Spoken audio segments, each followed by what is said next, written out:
What's up, everyone? Welcome to the video. Today we're going to take a look at how to replace the battery in this Lexus Smart Key Remote Fob.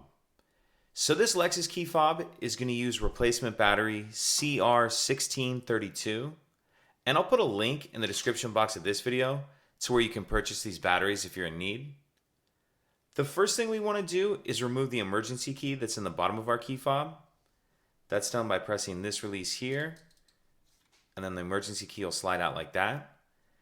Now if we hold the key fob with the buttons facing down,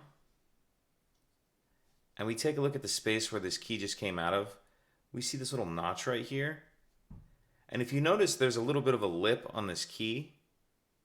What I'm going to do is put the key in the notch like that, and then I'm just going to twist it. And as you do that, it pops the back of the shell up. Go ahead and pull the back all the way off. Now we see our battery right here. And there's another little notch, a little cutout right here that you can use. Put the lip of the key in there just to get under the edge of the battery and get it out of that holder. Go ahead and pull that out. We'll grab our new battery. And we want to make sure that we're installing that with the plus side up. And you kind of want to start this end in first where you see that little metal holder.